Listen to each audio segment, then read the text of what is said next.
د تورخم د جګړې تازه جزئیات راغلل. دا چې د تورخم په جګړه کې څومره کسان وژل شوي دي، پوره جزئیات هم دلته راسره وګورئ. په تورخم کې یوه سرچینه چې نه غواړي نوم یې په راپور کې واخیستل شي، د چهارشنبې په ورځ ازادي راډیو سره په خبرو کې ادعا وکړه چې د افغان طالبانو او پاکستاني عسکرو ترمنځ په 2 ساعته جګړه کې 4 طالبان وژل شوي. سرچینه وایي په دې نښته کې پاکستاني لوري ته هم تلفات اوښتي، خو دقیق شمېر یې وړاندې نه کړ. خپلواکو سرچینو تر اوسه دغه شمېرې نه دي تایید کړي.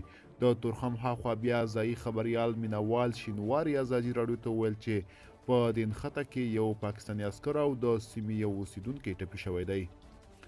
هغه ویل په دې نښته کې یو ملیشه عسکر او بل هغه د تورخم ښارګوټي کارکوونکی ژوبل شوی دی. دی خوا موږ ته صرف د دغه 2 کسانو د زخمي کېدو خبر راکول شوی دی. دغه ځایي خبریال وایي د تورخم دروازه تړلې او بیرته د پرانیستلو په اړه معلومات نشته. په سیمه کې د ازادي راډیو سرچینه وایي جګړه هغه مهال رامنځته شوه چې طالب ځواکونو د کرښې په صفري نقطه کې ځنګل سیمه کې یوه پوسته جوړوله چې پاکستاني عسکرو یې پرې ډزې وکړې.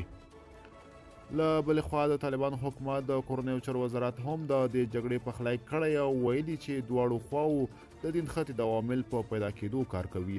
د دې وزارت ویان عبدالمتین قانی په خپل ایکس پاڼه کې لیکلي چې یاد نښته د پاکستاني عسکرو لخوا پیل شوه او د دوی ځواکونو یې پر وړاندې ځوابي ډزې کړي. خو نوموړي دوی ته د اوښتو تلفات په اړه څه نه دي ویلي. خو د پاکستان د خیبر پښتونخوا ایالت یوه چارواکي ارشاد محمد بیا فرانس پریس خبري اژانس سره په خبرو کې ویلي چې جګړه لومړی طالب ځواکونو پیل کړه او پاکستاني عسکرو د دوی په ځواب کې ډزې کړي. له بلې خوا بیا د سیمې نه د دې پیښې عیني شهیدان ازادي راډیو ته وویل چې د تورخم دروازه غرمه مهال له 12 بجې راهیسې د هر راز تګ راتګ پر مخ وتړل شوه. د تورخم ښارګوټي یو ځایي اوسیدونکي چې نه غواړي نوم یې په راپور کې واخیستل شي ازادي راډیو ته ادعا وکړه چې د جګړې پر مهال یې د درنو وسلو غږونه هم اورېدلي دي. هغه وویل ډېره سخته جګړه وه او موږ یې اړ کړو چې له سیمې راووځو. طالبانو دې غاړې ته یوه پوسته جوړوله. دا 3 ورځې یې کار کولو چې ډزې شروع شوې. هغه هم د غټو وسلو غږونه وو. د تورخم دروازه د همدې جګړې له پیل سره بنده شوه. نو اوس مشران له دې خوا ورغلي وګورو چې څه کېږي. دا په تورخم کې د طالبانو او پاکستاني پولیسو ترمنځ لومړۍ نښته نه ده.